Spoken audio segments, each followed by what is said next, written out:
Promotional consideration paid for by the following.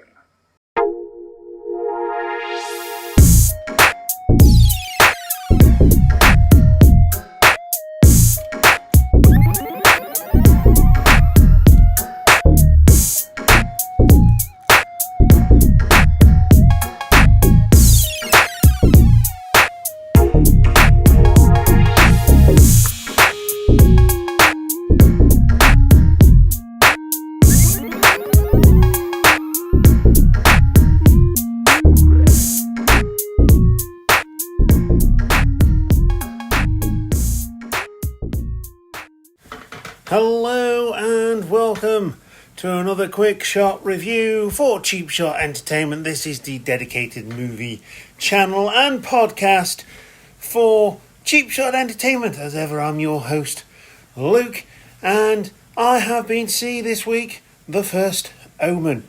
Came out on April the 5th and it is directed by Arkasha Stevenson and stars Nell Tiger Free. Also Ralph Ineson, which is cool. That's Father Brennan. Anyway, it is the second of two supernatural horror movies based around the church and religion, specifically Christianity. One being Immaculate, which I really enjoyed, and others didn't, audibly so in the cinema. And this one being about the birth of the Antichrist. Obviously, with Immaculate, it was slightly different. It was the birth of the Immaculate birth of Christ, rather than the birth of the Antichrist. But this one is the prequel to the 1970s film. And, it is creepy, and it's, I would say, definitely the best Omen film since the original. That being said, that's not saying very much, with the original film coming in at 7.5 on IMDb, slowly declining, including the 2006 remake, which was released on the 6th of June 2006, and for those of you who are in the know, that is The Devil's Number. But has this got The Devil's Number? It is set in Italy, very reminiscent of the film that came out previous, which is Immaculate. It doesn't rely on jump scares. It has a few moments. It definitely relies on the atmosphere, again, much like Immaculate. And like I say, I have enjoyed both of these movies. It is around the nuns, and this one's based more in an orphanage rather than a nunnery, as it were.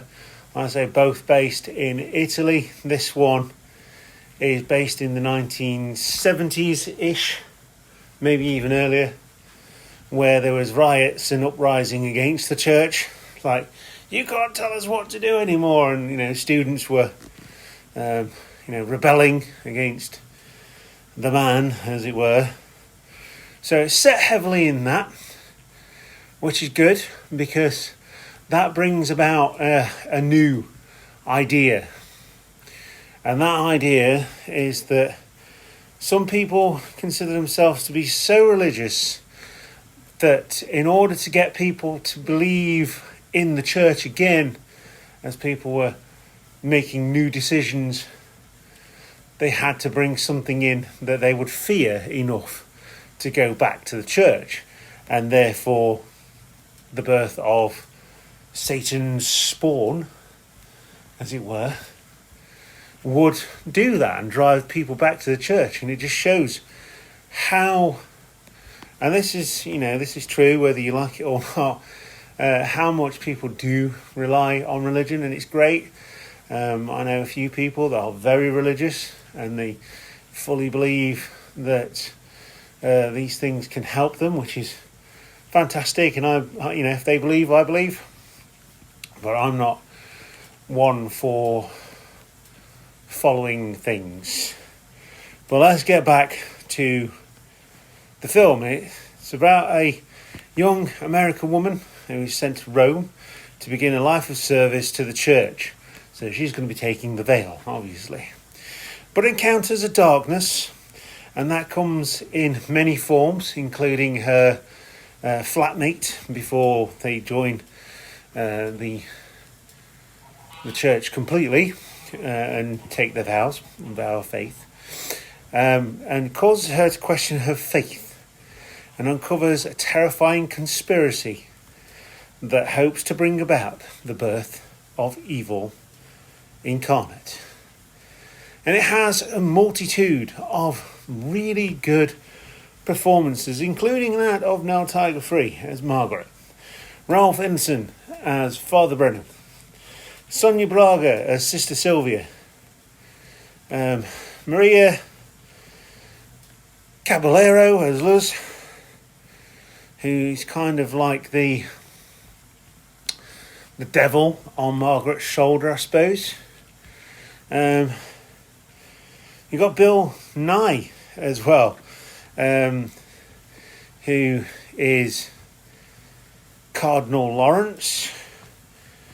So you get a lot of people here that are really good, but you also get enough unknowns, really, to appreciate how much this is constructed immaculately. The opening scene is one that really is a throwback to the original. It's creepy. It makes you question what you're about to see. And from that scene, unfortunately, it takes a long time to get there. It is a slow burn, but it's never boring.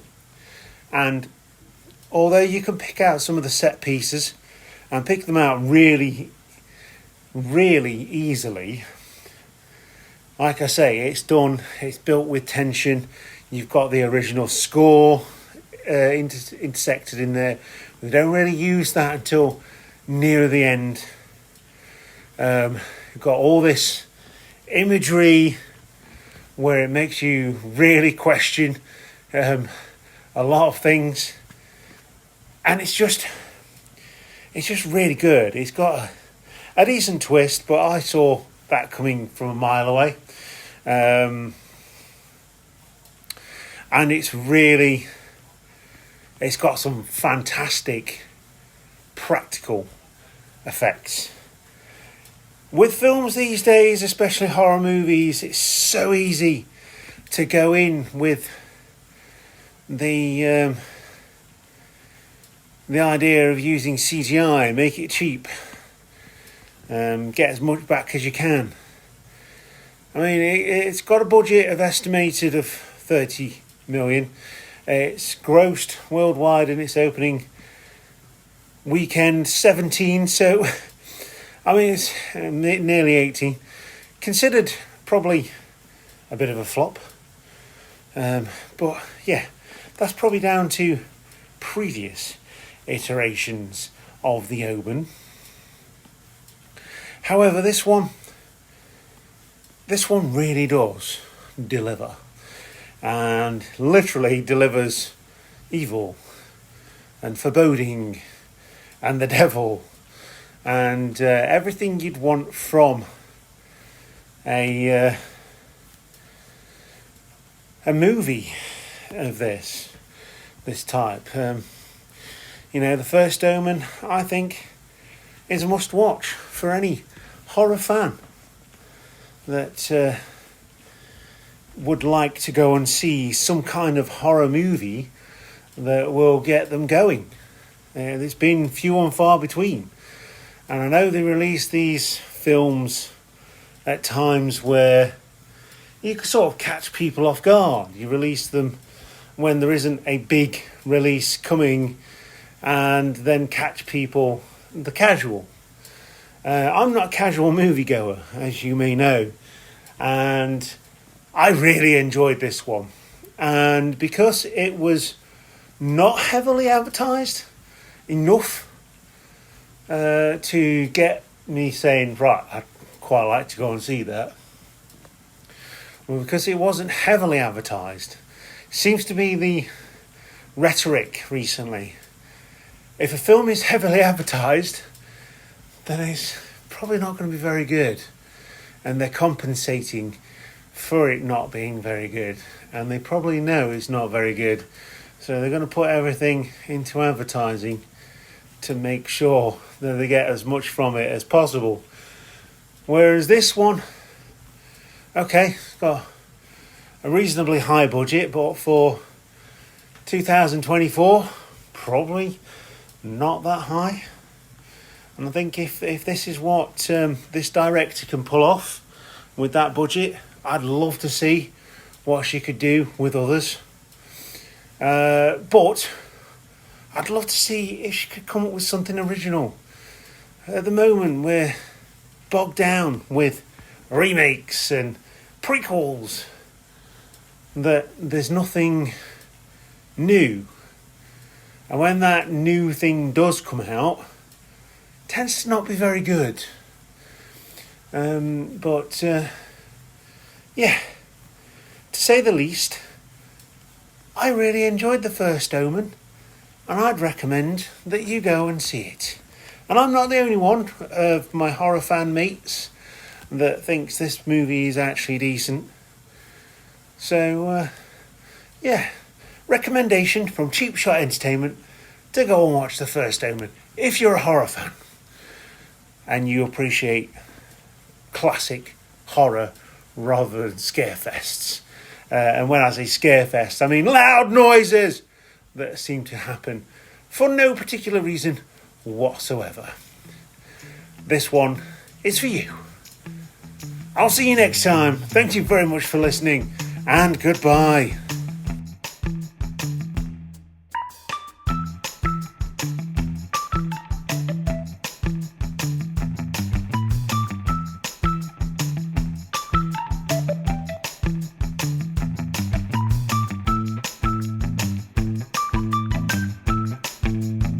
Hiya.